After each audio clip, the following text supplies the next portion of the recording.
Good morning everybody. నా పేరు బాలకృష్ణ అమ్మ. ఈ రోజు మనం బీసీకే లో ఉన్నటువంటి 5th చాప్టర్ డిస్కస్ చేస్తున్నాము. అందరికీ వినపడుతుందమ్మా? వినపడుతుందా? ఓకే. ఇక్కడ ఈ చాప్టర్ పేరు ఏంటంటే ఆర్గనైజేషన్స్ ఫెసిలిటేటింగ్ బిజినెస్ అన్నమాట. ఇప్పుడు మనకి దీనికి సంబంధించినటువంటి బేసిక్స్ మనం నేర్చుకోవాలి. ఆ బేసిక్స్ ఏంటవి అనేది ఒక ఫ్యూ మినిట్స్ లో నేను డిస్కస్ చేస్తాను. ఆ బేసిక్స్ ఏంటని చెప్పబోయే ముందు ఒక చిన్న ఇండికేటర్ అమ్మా, ఎవరు బ్యాక్ డ్రాప్ మీద రాయకండి. Plus at the same time ఎవరికైనా డౌట్స్ వస్తే నిర్మోహమాటంగా అడగండి, దాన్ని క్లారిఫై చేయడం జరుగుతుంది. ఫస్ట్ ఆర్గనైజేషన్స్ అంటే ఏంటి? ఆర్గనైజేషన్స్ అంటే group of people working together to accomplish a common goal is called as organisation. Next business అంటే ఏంటి? Any commercial organisation working for profit is called as business అన్నమాట. ఫెసిలిటేటింగ్ అంటే ఏంటంటే organisations which are using all business strategies is called as organizations which permit the business to happen are called as facilitating function అన్నమాట. ఇక్కడ మనకు కావాల్సింది ఏంటంటే అసలు ఏమేమి ఆర్గనైజేషన్స్ ఉంటాయి, అసలు ఈ బిజినెస్ ని ప్రమోట్ చేయడానికి ఏమేమి ఆర్గనైజేషన్స్ ఉంటాయంటే ఇక్కడ చార్ట్ ఉంది. ఈ చార్ట్ లో మనకి క్లియర్ గా తెలుసు. వాటిల్లో ఆ చార్ట్ లో ఏం చెప్తాము, మనకి ఆ చార్ట్ లో ఏమేమి ఉంటాయి? ఒకటి ఆర్బిఐ ఉంటుంది. ఆర్బిఐ అంటే ఏంటి? Reserve bank of India.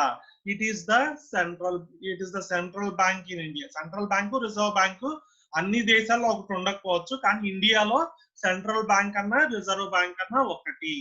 Next SEBI. SEBI అంటే ఈ ఆర్బిఐ దేన్ని రెగ్యులేట్ చేస్తుంది?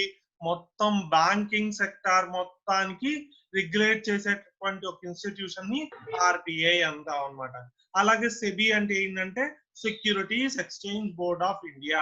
ప్రస్తుతానికి మనకి సెక్యూరిటీస్ అనే వర్డ్ మనకి తెలియదు. ఆ సెక్యూరిటీస్ అంటే ఏంటి అంటే షేర్స్ కానీ బాండ్స్ కానీ వీటన్నిటి సెక్యూరిటీస్ అంటారు.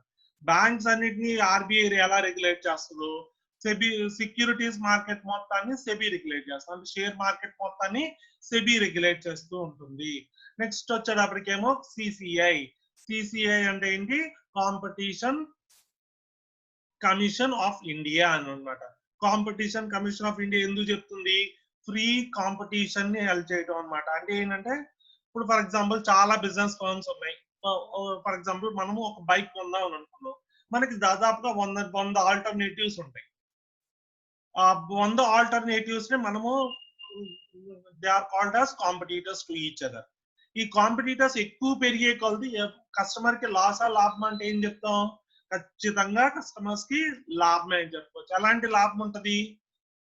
ఎలాంటి లాభం ఉంటదండి? కాంపిటీషన్ పెరిగేటప్పుడు కాంపిటీషన్ చాలా ఎక్కువ ఉంది. ఇప్పుడు కస్టమర్ కి లాభమా లాసా అని అడుగుతున్నాను. చెప్పండి మీరు ఎవరో ఒకళ్ళు. చాలా మంది కాంపిటీటర్స్ ఉన్నారు. For example number of bike manufacturers ఉన్నారు, number of assembling, number of salt manufacture ఉన్నారు, స్టీల్ మ్యానుఫ్యాక్చరర్స్ ఉన్నారు. ఇట్లా కాంపిటీషన్ చాలా ఎక్కువ ఉంది. ఇప్పుడు నేను అడిగే క్వశ్చన్ ఏంటంటే కాంపిటీషన్ ఎక్కువ ఉండటం వల్ల కస్టమర్ లాస్ అవుతాడా బెనిఫిట్ అవుతాడా అని అడుగుతున్నాను. చెప్పండి. చూస్ చేసుకోవడానికి చాలా ప్రొడక్ట్స్ చాలా ఇన్నోవేటివ్ ఐడియాస్ ఉంటాయి సార్. ఖచ్చితంగా చాలా ప్రొడక్ట్స్ ఉంటాయి కాబట్టి ఏం జరుగుతుంది? ఒక ప్రోడక్ట్ ఇంకో ప్రోడక్ట్ మధ్య కాంపిటీషన్ ఉంటుంది. ఒక ప్రోడక్ట్ ఇంకో ప్రోడక్ట్ మధ్య కాంపిటీషన్ ఉందనుకోండి, ఆ తక్కువ మార్జిన్స్ పెట్టుకుంటారు. తక్కువ మార్జిన్స్ తో సెల్ చేయడం స్టార్ట్ చేస్తారు. ఇలా తక్కువ మార్జిన్స్ తో సెల్ చేయడం స్టార్ట్ చేయడం వల్ల ఏం జరుగుతుంది? ప్రైజెస్ తగ్గుతాయి అన్నమాట. కాకపోతే ఒక్కటి మాత్రం గమనించుకోవాలి, కాంపిటీషన్ ఎక్కువ ఉంటే క్వాలిటీ కూడా కొన్ని సందర్భాల్లో తగ్గే అవకాశం ఉంది. ఈ రెండింటిని కాంపిటీషన్ ని మానిటర్ చేసేందుకు ఉండేటువంటి అపెక్స్ అథారిటీని కాంపిటీషన్ కమిషన్ ఆఫ్ ఇండియా అంటారు. నెక్స్ట్ ఇన్సూరెన్స్ తెలుసు కదా మీకు.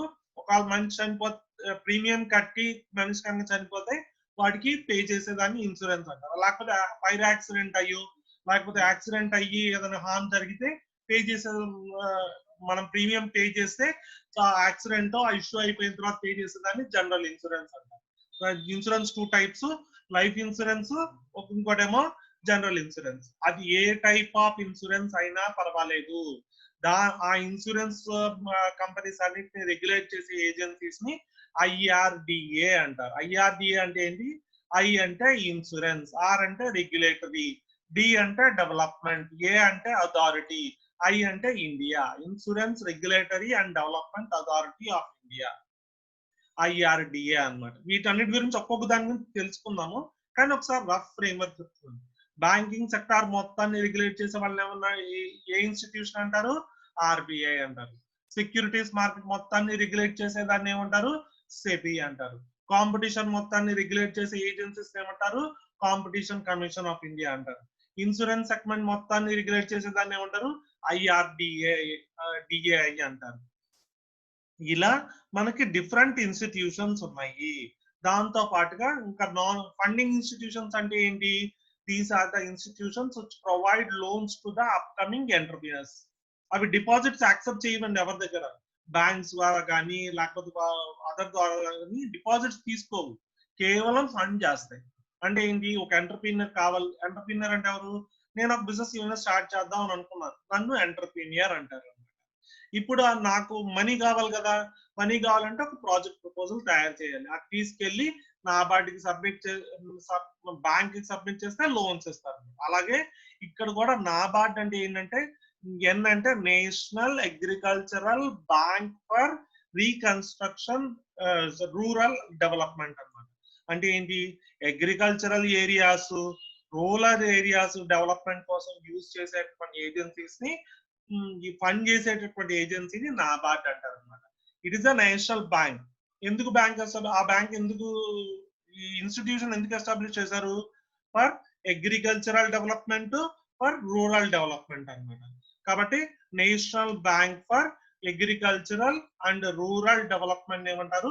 నాబార్డ్ అంటారు అనమాట. ఇప్పుడు ఒక చిన్న రఫ్ మేకోవర్. RBI అంటే ఏంటండి? Reserve bank of India. దేన్ని రెగ్యులేట్ చేస్తుంది? Banking sector. సెబీ అంటే ఏంటండి? Securities exchange board of India. దేన్ని రెగ్యులేట్ చేస్తుంది? Securities market. CCI అంటే ఏంటండి? Competition Commission of India. దేన్ని రెగ్యులేట్ చేస్తుంది? కాంపిటీషన్. IRDAI అంటే ఏంటి? Insurance regulatory development authority of India. దేన్ని రెగ్యులేట్ చేస్తుంది? ఇన్సూరెన్స్ రెగ్యులేట్ చేస్తుంది. నాబార్డ్ అంటే ఏంటి? National bank for agricultural and rural development. ఈ దేని రెగ్యులేట్ చేస్తుంది? అగ్రో ఇండస్ట్రీస్ ని, రూరల్ ఇండస్ట్రీస్ ని రెగ్యులేట్ చేసే ఏజెన్సీస్ నాబార్డ్ అంటారు.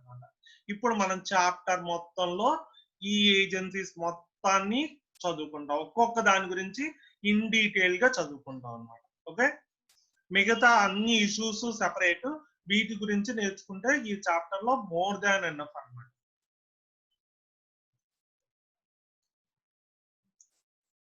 ఇప్పుడు వరకు కొంచెం ఒక ఐడియా వచ్చిందండి చాప్టర్ లో ఏం చదువుకుంటాం అనేది? ఎవరైనా ఒకళ్ళు రెస్పాండ్ అవ్వండి. దీస్ ఆర్ ద ఇన్స్టిట్యూషన్స్ అన్నమాట. ఇవన్నీ ఇన్స్టిట్యూషన్స్. ఇవి ఫండ్స్ నాన్ ఫండింగ్ అంటే ఫండ్స్ ని డిపాజిట్స్ ని యాక్సెప్ట్ బ్యాంక్. RBI ఉందనుకోండి, this provide finance to the banks. అలా ప్రతి ఒక్క దానికి సెపరేట్ ఫంక్షన్స్ ఉన్నాయి అన్నమాట. ఈ ఇన్స్టిట్యూషన్స్ అన్నిటినీ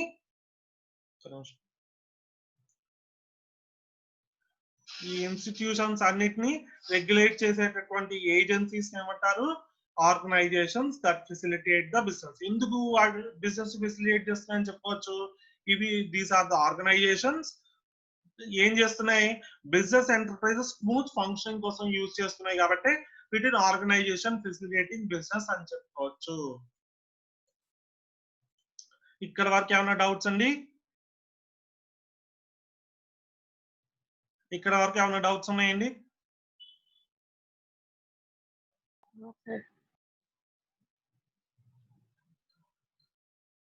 ఇక ఫస్ట్ ఇన్స్టిట్యూషన్ దగ్గరికి వెళ్దాం, దాన్ని RBI అంటారు.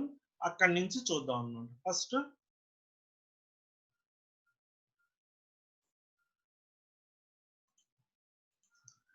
RBI అంటే ఏమని చెప్పుకున్నాం? ఇప్పుడు ఒక్కొక్క ఇన్స్టిట్యూషన్ గురించి ఇన్ డీటెయిల్ గా నేర్చుకుంటాం అన్నమాట. ఈ రోజు ఆర్బీఐకి సెబీ రెండు నేర్చుకుంటే అది more than enough. First RBI అంటే ఏంటండి? Reserve bank of India. Reserve bank of India ఎప్పుడు ఎస్టాబ్లిష్ అయింది? It was established in the year April 1, 1935. దేని ప్రకారం ఎస్టాబ్లిష్ అయింది? ఆర్బీఐ ఇండియా యాక్ట్ 1934 ప్రకారం ఎస్టాబ్లిష్ అయినటువంటి సెంట్రల్ బ్యాంక్ ని ఆర్బీఐ అంటారు. Next it is nationalised in the year 1949. Next it is fully owned by government of India.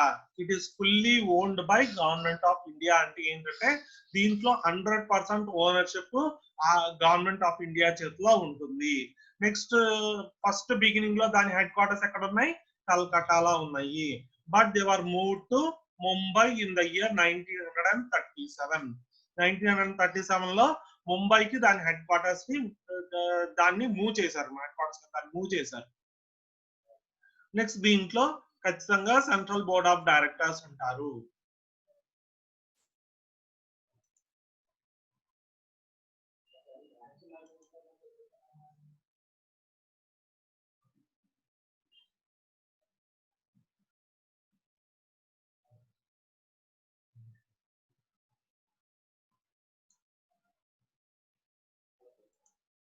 ఇప్పుడు మనకు కనిపించే screen role of RBI. RBI అలాంటి రోల్ ప్లే చేస్తుంది అన్నమాట. కొన్ని దేశాల్లో రిజర్వ్ బ్యాంక్ వేరేగా ఉంటుంది, సెంట్రల్ బ్యాంక్ వేరేగా ఉంటుంది. కానీ ఇండియాలో రిజర్వ్ బ్యాంకే సెంట్రల్ బ్యాంక్ యాక్ట్ చేస్తూ ఉంటుంది అన్నమాట. ఎప్పుడైనా సరే reserve bank of India is called as is also acting as central bank for the country. అంటే ఏంటంటే కరెన్సీని ప్రింట్ చేసేది కూడా ఆర్బీఐ అని చెప్తున్నారు అనమాట. నెక్స్ట్ ఆర్బీఐ అనేది it is an apex monetary institution. Apex అంటే ఏంటి? Highest authority. ఏ ఇన్స్టిట్యూషన్ అయితే హైయెస్ట్ అథారిటీ ఉంటుందో దాన్ని అపెక్స్ ఇన్స్టిట్యూషన్ అంటారు. Next consequently play role in developing and countries economic contribution ఉంటుంది. నెక్స్ట్ ఇంకోటి ఏంటంటే ఎకనామిక్ స్టెబిలైజ్ చేస్తుంది అన్నారు. ఎలా స్టెబిలైజ్ చేస్తుంది ఎకానమీ అనేది ఇప్పుడు చూస్తాము. ఫర్ ఎగ్జాంపుల్ మార్కెట్ లో కావాల్సిన దానికంటే ఎక్కువ మనీ ఉందనుకోండి, ఏం జరుగుతుంది? మనీ వాల్యూ తగ్గుతుంది, ప్రైజెస్ పెరిగిపోతాయి. ఫర్ ఎగ్జాంపుల్ ఒక కంప్యూటర్ ని కొనాలి, ఒక 20,000 పెట్టి అందరు కొంటున్నారు అనుకోండి, ప్రైస్ అలా ఉంది. అందరి దగ్గర హ్యూజ్ అమౌంట్ ఆఫ్ మనీ ఉందనుకోండి, సెల్లర్ కూడా ఏం ఆలోచిస్తాడు? ఎక్కువ ప్రైస్ చేయొచ్చు అని అనుకుంటాడు. అంటే 20,000 ఉన్నటువంటి డెస్క్టాప్ 30,000 కూడా అమ్మే ఛాన్సెస్ ఉంటాయి. అలా ఏంటంటే మార్కెట్ లో మనీ ఎక్కువ ఉన్నప్పుడు ఏం చేస్తారు? ఇంట్రెస్ట్ రేట్స్ ని చేంజ్ చేస్తూ ఉంటారు. ఇంట్రెస్ట్ రేట్స్ చేంజ్ చేయడం వల్ల మార్కెట్ లో మనీ అంతా బ్యాంక్స్ తో లేకపోతే అదర్ ఇన్స్టిట్యూషన్స్ తో వెళ్ళిపోతుంది. దాని గురించి చూద్దాం ఒకసారి తర్వాత. ఏదైనా సరే ఇక్కడ ఎకనామిక్ స్టెబిలిటీ అంటే ఏంటంటే ఎకానమీని స్టెబిలైజ్ చేస్తుంది. గ్రోత్ రేట్ ఆఫ్ ద కంట్రీని మానిటర్ చేస్తుంది. ఎకానమీని గ్రో అయ్యేట్టు చూసేటువంటి ఏజెన్సీనే ఆర్బీఐ అంటారు. It is a financial institution. RBI అనేది ఒక ఇంపార్టెంట్ ఫైనాన్షియల్ ఇన్స్టిట్యూషన్. ఎందుకు ఇంపార్టెంట్ ఫైనాన్షియల్ ఇన్స్టిట్యూషన్ అంటున్నామంటే it provides money to the upcoming banks and it regulates the banking sector entirely. Next, it acts as an advisor to the government. Government advises ఇవ్వచ్చు. ఎలాంటి advises? Economic advises, లేకపోతే financial policies తయారు చేయడంలో కూడా ఇవి చాలా help చేస్తుంది. మీకు ఇంట్రెస్ట్ రేట్ అనే వర్డ్ మీనింగ్ తెలుసండి ఎవరికన్నా? ఇంట్రెస్ట్ రేట్ అనే మీనింగ్ తెలుసా ఎవరికన్నా? తెలుసా లేదా చెప్పండి. అంటే ఏంటో చాడగట్లేదు. ఇప్పుడు మీరు ఒక బ్యాంక్ లో అకౌంట్ డిపాజిట్ చేశారు, 1,00,000 రూపాయలు డిపాజిట్ చేశారు. మీకు ఎంత వడ్డీ వస్తుంది అని చెప్పేదాన్ని ఇంట్రెస్ట్ రేట్ అంటే. ఇంట్రెస్ట్ రేట్ అంటే వడ్డీ రేటు. ఈ ఇంట్రెస్ట్ రేట్స్ 2 రకాలు ఉంటాయి. మీరు డిపాజిట్ చేసినప్పుడు బ్యాంక్ మీకు పే చేసేదాన్ని ఏమో డిపాజిటరీ రేట్స్ అంటారు. మీరు లోన్ తీసుకున్నారనుకో, మీరు బ్యాంక్ పే చేసేదాన్ని లెండింగ్ రేట్ అంటారు. ఓకే, ఇప్పుడు అవన్నీ మనకు వద్దు. ప్రస్తుతానికి RBI acts as a advisor to the government for formulating the financial policies అన్నమాట. Next it acts as a friend philosopher and guide to commercial banks. అసలు కమర్షియల్ బ్యాంక్ అంటే ఏంటి అంటే any bank that works for profit is called as commercial bank. మీరు అడగచ్చు అన్ని banks profit కోసం పనిచేస్తాయి కదండి, మరి ఇంకా సెపరేట్ గా క్లాసిఫికేషన్ కంటే కొన్ని సర్వీస్ మోటోతో కూడా పనిచేస్తాయి, వాటిని కోఆపరేటివ్ బ్యాంక్స్ అంటారు. ఓకే, కాబట్టి ఈ ఈ ఆర్బీఐ ఏం చేస్తుంది, it acts as A friend, philosopher and guide to the commercial banks అని చెప్పుకోవచ్చు అనమాట. నెక్స్ట్ ఆర్బీఐ ఏం చేస్తుందంటే ఇన్ఫ్లేషన్ ని కంట్రోల్ చేయడానికి ట్రై చేస్తూ ఉంటుంది. ఇన్ఫ్లేషన్ అంటే మార్కెట్ లో ఉన్నటువంటి ప్రైసెస్, మనీ యొక్క వాల్యూని మానిటర్ చేయడానికి కూడా ఇది ఉపయోగపడుతుంది.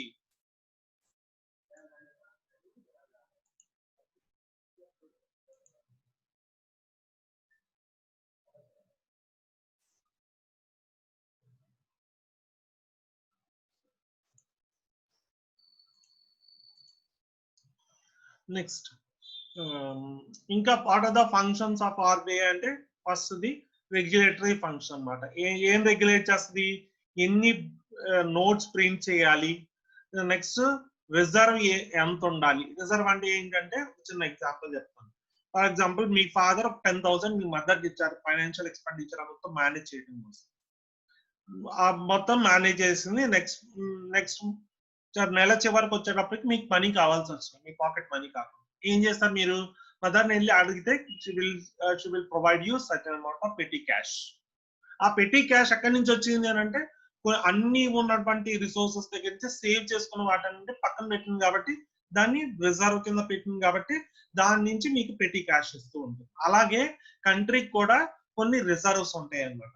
రిజర్వ్స్ ఎందుకు అంటే ఎమర్జెన్సీ సిచ్యువేషన్స్ ని మేనేజ్ చేయడం కోసం యూజ్ చేసే వాటిని రిజర్వ్స్ అంటారు అనమాట.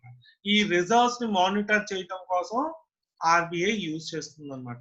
ఈ రిజర్వ్స్ గోల్డ్ రూపాన మెయింటైన్ చేయొచ్చు, లేకపోతే అసెట్స్ రూపాన మెయింటైన్ చేయొచ్చు.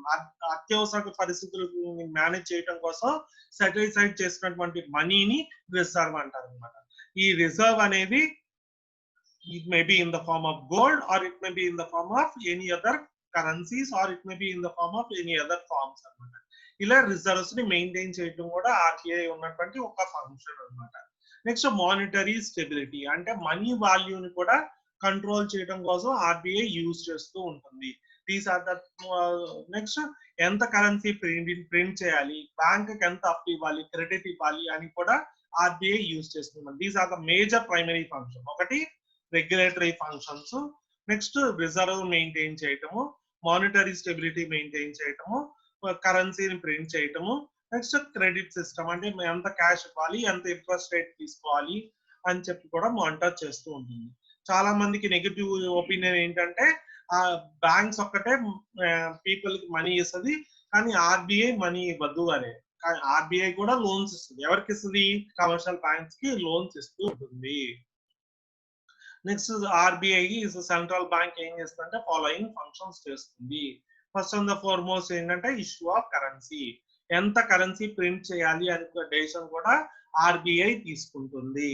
It prints the rupee coins, notes and subsidiary coins in ఎంత మాగ్నిట్యూడ్ లో ప్రింట్ చేయాలంటే ఎంత అమౌంట్ లో ప్రింట్ చేయాలనేది కూడా ఆర్బీఐ డెసిషన్ తీసుకుంటుంది. Next it is a banker to the government. కొన్ని సందర్భాల్లో గవర్నమెంట్ కూడా మనీ ఆర్బీఐ దగ్గర నుంచి బారో చేసుకునేటువంటి ఛాన్స్ ఉంటుంది. నెక్స్ట్ ఏం చేస్తుంది, it transacts all general businesses between state and central governments. కేవలం సెంట్రల్ గవర్నమెంట్స్ ఒకదానికే కాదు, ఒకవేళ స్టేట్ గవర్నమెంట్స్ కి ఏమైనా అడ్వైజరీ ఫంక్షన్ కావాలన్నా, ఏమైనా మనీ కావాలన్నా ఆర్బీఐ చూస్తుంది. నెక్స్ట్ వచ్చేటప్పటికి manages public debt and is responsible for issue of new loans. ఇది డైరెక్ట్ గా పీపుల్ కి లోన్ ఇవ్వకపోవచ్చు కానీ ఖచ్చితంగా ఎవరికి లోన్స్ ఇస్తుంది, ఫైనాన్షియల్ ఇన్స్టిట్యూషన్స్ కి ఇవ్వచ్చు, లేకపోతేనేమో కమర్షియల్ బ్యాంక్స్ కి లోన్స్ ఇవ్వచ్చు.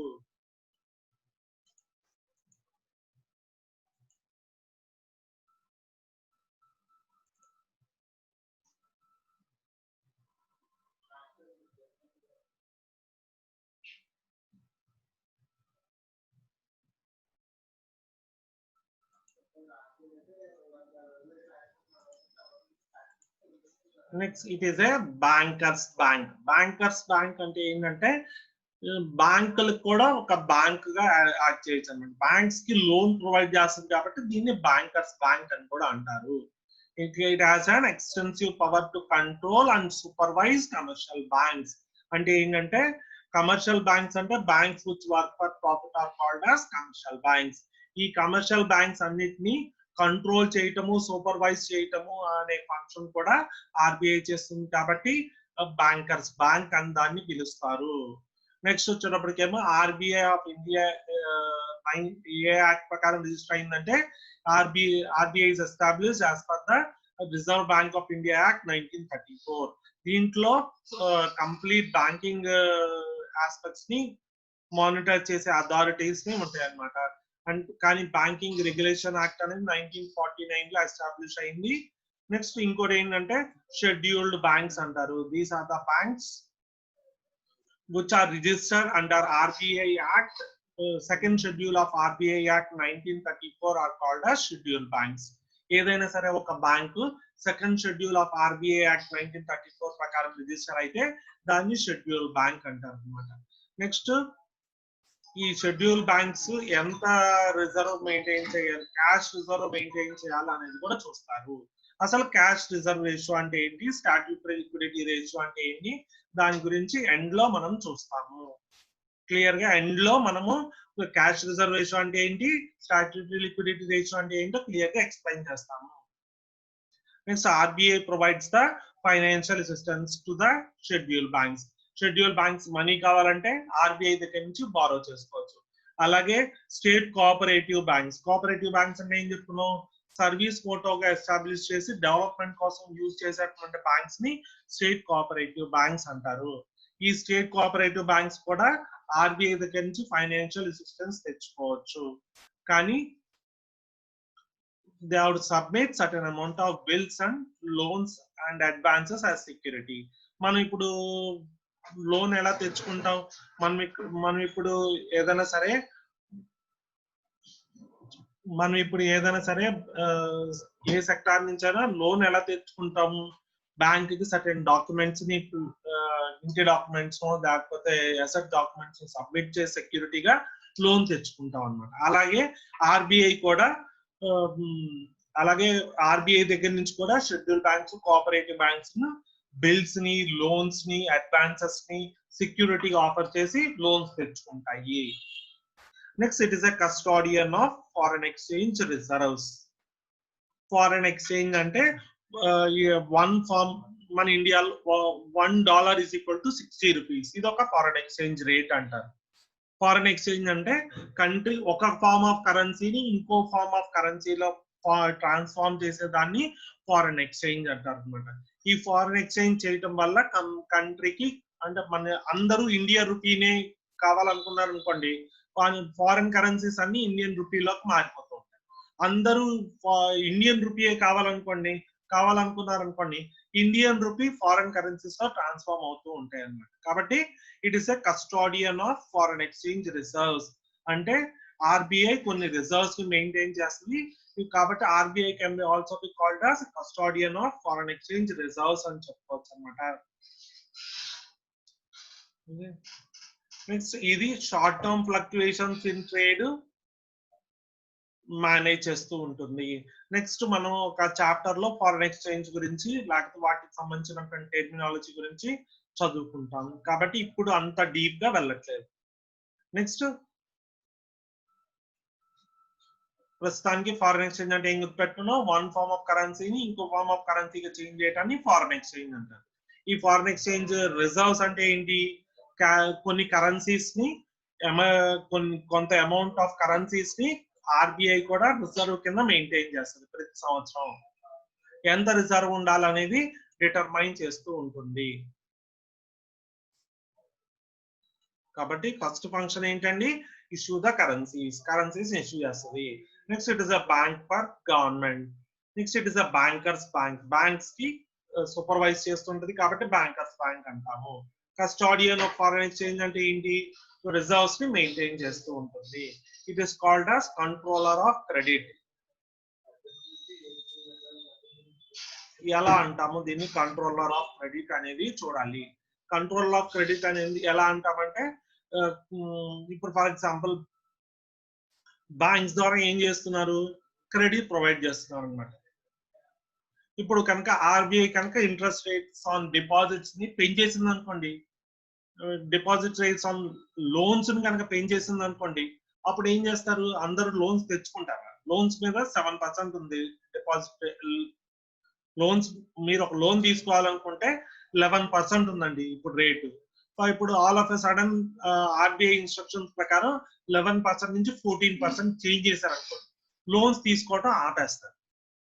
అలాగే కొన్ని సందర్భాల్లో ఏం జరుగుతుందంటే RBI interest rate on loans ని తగ్గించేసింది అనుకోండి, 11% దగ్గర నుంచి 7% చేసింది అనుకోండి, అప్పుడు అందరు లోన్స్ తీసుకోవటం మొదలు పెడతారు.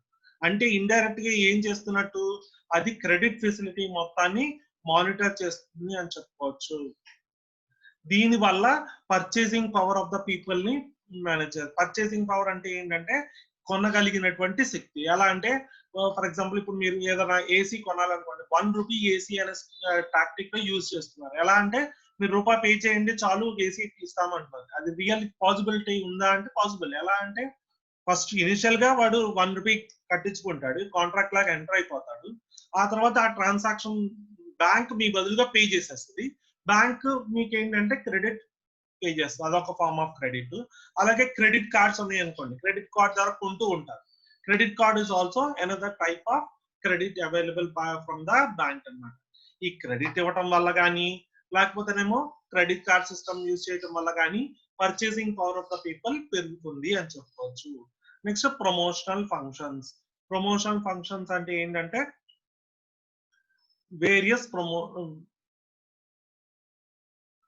వేరియస్ ఆస్పెక్ట్స్ ని ప్రమోట్ చేస్తుంది. ఏం ప్రమోట్ చేస్తుంది, it mobilises the saving from every corner of the country. అంటే డిపాజిట్స్ మీద ఇంట్రెస్ట్ రేట్స్ పెంచడం వల్ల ఏం చేస్తారు, అందరూ బ్యాంక్స్ లో డిపాజిట్ చేయడం స్టార్ట్ చేస్తారు అన్నమాట. అలా ఏంటంటే అందరి యొక్క సేవింగ్స్ బ్యాంక్స్ రూపాన బ్యాంక్స్ లోకి ట్రాన్స్ఫార్మ్ అవుతూ ఉంటాయి అన్నమాట. నెక్స్ట్ వచ్చేటప్పటికేమో it is a collection and publication of data. Collection of publication of data అంటే ఏంటంటే it takes the task of collecting the money as well as statistical information. అంటే ఏ bank ఎంత లోన్ ఇచ్చింది, ఏ బ్యాంకు ఎంత డిపాజిట్స్ ఉన్నాయి, ఏ bank ఎంత reserve maintain చేస్తుంది, అన్ని డీటెయిల్స్ ఎప్పటికప్పుడు ఆర్బీఐకి అన్ని బ్యాంక్స్ ఇన్ఫార్మ్ చేస్తూ ఉండాలి. Okay, these are the major functions of RBI. ఇప్పుడు వరకు ఏమైనా డౌట్స్ అండి, మళ్ళీ ఏమైనా ఎక్స్ప్లెయిన్ చేయాలా? ఎవరికైనా ఏమైనా డౌట్స్ ఉన్నాయో మళ్ళీ ఎక్స్ప్లెయిన్ చేయాలా?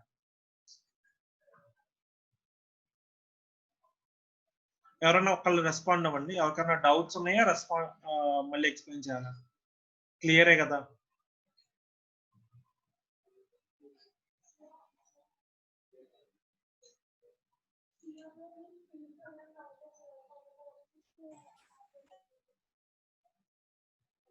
క్లియర్ గానే ఉంది.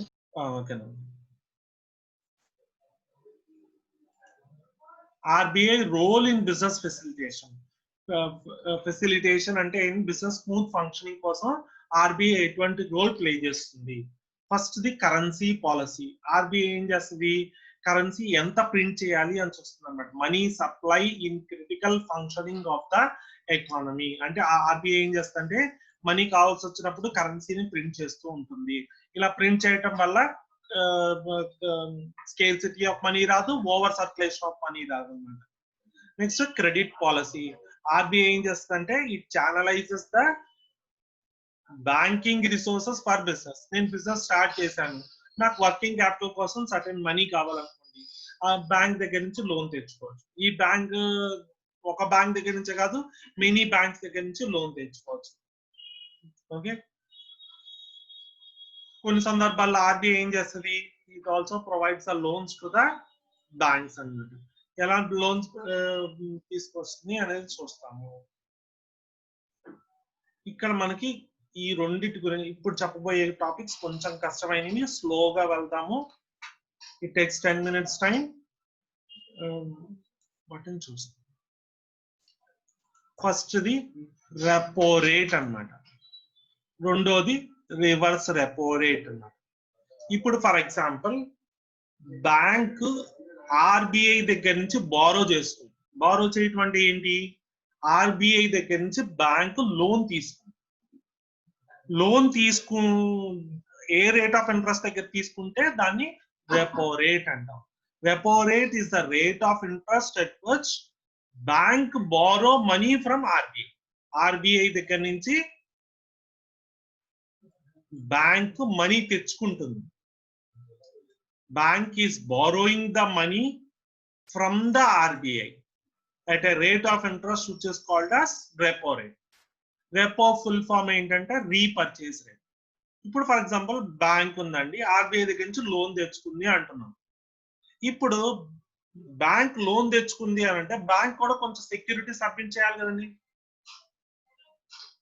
రెపో రేట్ ఏం చెప్తుందంటే ఒకవేళ కనుక ఆర్బిఐ దగ్గర నుంచి లోన్ తెచ్చుకుంటే సెక్యూరిటీ ఆఫర్ చేయాలి. ల్యాండ్, అసెట్స్, లోన్స్ ఏదో సెక్యూరిటీ ఆఫర్ చేసి తెచ్చుకోవాలి. రెపో రేట్ అంటే రీపర్చేజ్ రేట్ అన్నమాట. అంటే ఏంటి? మళ్ళీ ఆ లోన్ బ్యాక్ ఇచ్చేసింది అనుకోండి ఆర్బిఐ, తీసుకున్నటువంటి లోన్ మొత్తం రీపే చేసేస్తే ఖచ్చితంగా సెక్యూరిటీస్ మళ్ళీ ఆర్బిఐ బ్యాంక్ ఇచ్చేసారు. చిన్న ఎగ్జాంపుల్ మీకు, ₹1,00,000 బ్యాంక్ దగ్గర నుంచి తెచ్చుకున్నారండి. ఒక ల్యాండ్ అండ్ సెక్యూరిటీ ఆఫర్ చేసి ₹1,00,000 ఆర్బిఐ దగ్గర నుంచి బ్యాంక్ దగ్గర నుంచి లోన్ తెచ్చుకున్నారు. లోన్ కట్టేసిన తర్వాత మళ్ళీ మీ ల్యాండ్ మీకు బ్యాక్ ఇచ్చేస్తారు కదండి. అదే ప్రాసెస్ ఇక్కడ కూడా. బ్యాంకు ఆర్బిఐ దగ్గర నుంచి ఒక అసెట్ పెట్టి లోన్ తెచ్చుకుంది. లోన్ మొత్తం కట్టేసిన తర్వాత మళ్ళీ ఆ అసెట్ ని బ్యాక్ తెచ్చుకుంది. లోన్ ఇచ్చినందుకు సర్టెన్ ఇంట్రెస్ట్ రేట్ చార్జ్ చేస్తుంది, దాన్నే రెపో రేట్. ఇవన్నీ కాదు, ఇంకా కన్ఫ్యూజన్స్ ఏమైనా ఉంటే, రెపో రేట్ అంటే it is the rate of interest at which bank borrows from RBI. RBI దగ్గర నుంచి బ్యాంక్ కనుక లోన్ తీసుకోవాలంటే రేట్ ఆఫ్ ఇంట్రెస్ట్ ఉంటుంది, దాన్నే repo rate. Next reverse repo rate ఉంది. రివర్స్ రెపో రేట్ అంటే ఏంటి?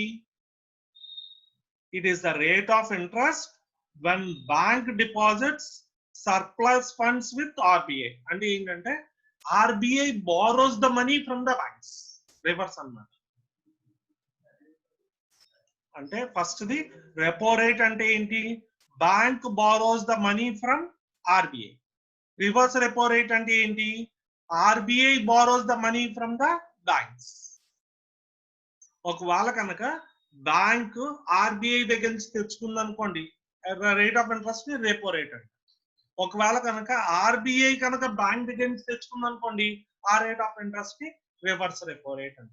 గుర్తుపెట్టుకోండి, ఒకవేళ కనుక ఆర్బిఐ బ్యాంక్ కి మనీ ఇచ్చింది అనుకోండి, ఆ రేట్ ఆఫ్ ఇంట్రెస్ట్ ని రెపో రేట్ అంటారు.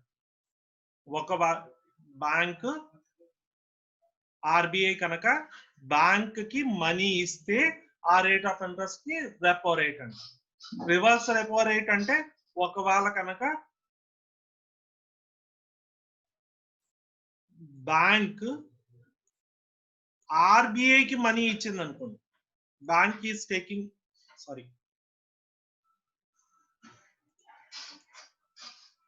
ఒకవేళ కనుక ఆర్బిఐ లెండ్ చేస్తే దాన్ని రెపో రేట్ అంటాం. ఒకవేళ కనుక బ్యాంక్ లెండ్ చేస్తే దాన్ని రివర్స్ రెపో రేట్.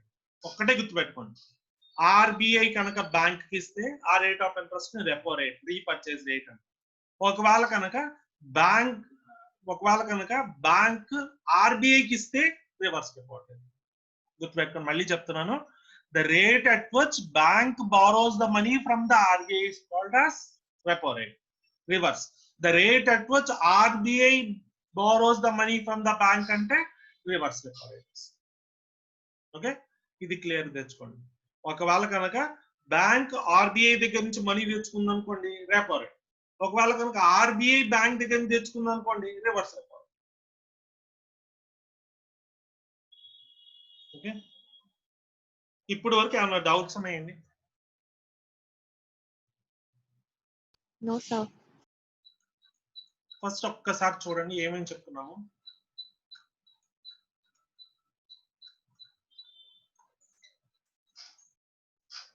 ఆర్బిఐ గురించి చెప్తున్నాం. ఫస్ట్ ఆర్బిఐ ఎప్పుడు ఎస్టాబ్లిష్ అయింది ఏంటి ఆ వివరాలన్నీ చూసాం. తర్వాత what are the role of RBI, it is an apex institution అని, ఎకనామిక్ స్టెబిలిటీ అచీవ్ చేయడానికి యూజ్ చేస్తుందని, గవర్నమెంట్ ఫైనాన్షియల్ పాలసీస్ ఫ్రేమ్ చేయడానికి యూజ్ చేస్తుందని, it is friend to the commercial banks అని, ఇట్లా డిఫరెంట్ ఆస్పెక్ట్స్ చూసాం. తర్వాత ఫంక్షన్స్ ఆఫ్ ఆర్బీఐ ఏంటి, కరెన్సీని ప్రింట్ చేస్తుంది. Next banker to the government అంటే గవర్నమెంట్ కూడా ఒక బ్యాంక్ యాక్ట్ చేస్తుంది. నెక్స్ట్ బ్యాంక్ అంటే బ్యాంక్స్ మొత్తాన్ని రెగ్యులేట్ చేయడం చేస్తుంది. Custodian of foreign exchange reserve అంటే రిజర్వ్స్ మెయింటైన్ చేస్తుంది. కంట్రోలర్ ఆఫ్ క్రెడిట్ అంటే బ్యాంక్ అనేది ఏం చేస్తుంది, కంట్రోలర్ ఆఫ్ క్రెడిట్ అంటే ఖచ్చితంగా క్రెడిట్ పాలసీని మానిటర్ చేస్తుంది. అంటే ఏంటంటే క్రెడిట్ ఇవ్వటము తీసుకోవటము చేస్తుంది అన్నమాట. It provides the loans to the depositors. RBI అనేది బ్యాంక్స్ కి క్రెడిట్ ఇస్తుంది, బ్యాంక్స్ దగ్గర నుంచి క్రెడిట్ తెచ్చుకుంటుంది అన్నమాట. నెక్స్ట్ బ్యాంక్ కనుక క్రెడిట్ ఇచ్చేది అనుకోండి, ఆ రేట్ ఏమంటారు, ఆర్బీఐ బ్యాంక్ క్రెడిట్ ఇస్తుంది అనుకోండి, ఆ రేట్ అంటే ఏమంటారు, లోన్ ఇచ్చింది అనుకోండి దాన్ని ఏమంటారు, ఎస్ ఆర్బీఐ బ్యాంక్ కి లోన్ ఇచ్చింది, ఆ రేట్ ఆఫ్ ఇంట్రెస్ట్ ఏమంటారు, రెపో రేట్ అంటారు. ఒకవేళ కనుక బ్యాంక్ ఆర్బీఐ దగ్గర నుంచి తెచ్చుకుంది అనుకోండి, ఆ రేట్ ఆఫ్ ఇంట్రెస్ట్ కి రెపో రేట్ అంటారు. ఏదైనా సరే క్రెడిట్ ని మానిటర్ చేయడానికి యూజ్ చేస్తాం. ఇంకా డీప్ కి వెళ్తే మనము ఇప్పుడు డీప్ కొద్ది రివర్స్ రెపో రేట్ ఉన్న గుర్తు పెట్టుకోవడానికి చెప్తున్నాను అంతే. డీప్ గా అయితే ఇంకా చాలా ఉంటది. It takes at least 1 class to cover repo and reverse repo rates. Next it promotes అన్నమాట. ఏంటంటే వేరియస్ బ్యాంక్స్ యొక్క డెవలప్మెంట్ ని, వేరియస్ బ్యాంక్స్ యొక్క మానిటరింగ్ ని చూస్తుంది. నెక్స్ట్ పబ్లికేషన్ ఆఫ్ డేటా అంటే అఫీషియల్ గెజెట్స్ ఉన్నాయి కదా, వాటిని చూస్తుంది. నెక్స్ట్ ఫెసిలిటేటర్ ఫంక్షన్ అన్నమాట. కరెన్సీ పాలసీ ఎంత ప్రింట్ చేయాలి ఏంటి చూస్తుంది, ఎంత క్రెడిట్ ఇవ్వాలి చూస్తుంది. ఆ క్రెడిట్ లో కూడా repo rate, reverse repo rate అని రెండు చూసాం అన్నమాట. ఓకే, దీంతో పాటుగా మనకి ఇక్కడ 2 ఆస్పెక్ట్స్ ఉంటాయి.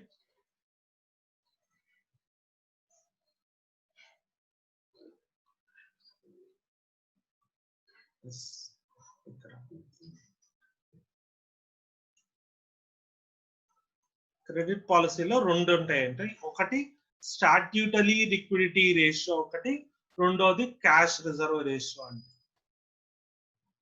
రిజర్వ్ అంటే ఏంటండి, బ్యాంకు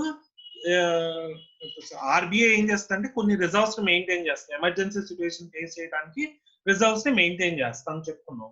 వాటిల్లో రిజర్వ్స్ 2 రకాలుగా ఉంటాయి. ఒకవేళ మొత్తం రిజర్వ్ ఒకవేళ కనుక రిజర్వ్ మొత్తం గోల్డ్ లో ఉందనుకోండి, ఆ రిజర్వ్ ఏమంటారంటే స్టాట్యూటరీ లిక్విడిటీ రేషియో అంటారు. Statutory liquidity ratio is a reserve in the form of gold or in any other form except cash. Cash కాకుండా ఏ అదర్ ఫార్మ్ లో కనుక రిజర్వ్ మెయింటైన్ చేసినట్లయితే దాన్ని స్టాట్యూటరీ లిక్విడిటీ రేషియో అంటారు. క్యాష్ రిజర్వ్ రేషియో అంటే ఏంటి, reserve in the form of cash అంటే కరెన్సీ రూపాన్ని ఉన్నటువంటి రిజర్వ్ ని క్యాష్ రిజర్వ్ రేషియో అంటారు. అంటే ఏంటంటే company future unanticipated situation face చేయడం కోసం 2 టైప్స్ ఆఫ్ రిజర్వ్స్ మెయింటైన్ చేస్తారు. ఒకటి క్యాష్ రిజర్వ్ రేషియో అంటే reserve maintain in the form of cash. రెండోది స్టాట్యూటరీ లిక్విడిటీ రేషియో అంటే reserve in any other mode except cash. Usual గా ఎస్ఎల్ఆర్ గోల్డ్ రూపాన maintain చేస్తారు. ఈ 2 చెప్పడం మంచిగా. Thank you. ఇంకేమైనా డౌట్స్ ఉన్నాయండి, అర్థం కానీ ఏమైనా ఉన్నాయా, లేకపోతే మొత్తం మళ్ళీ చెప్పుకోవాలా? ఎవరన్నా ఒకళ్ళు రెస్పాండ్ అవ్వండి. ఎస్,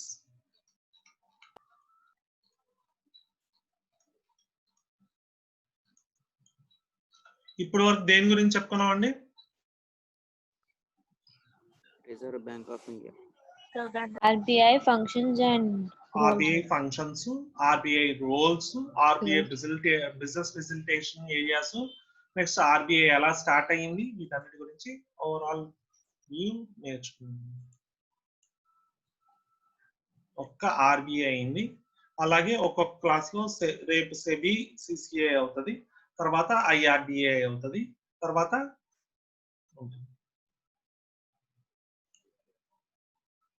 ఇంకేమైనా డౌట్స్ ఉన్నాయండి? no sir.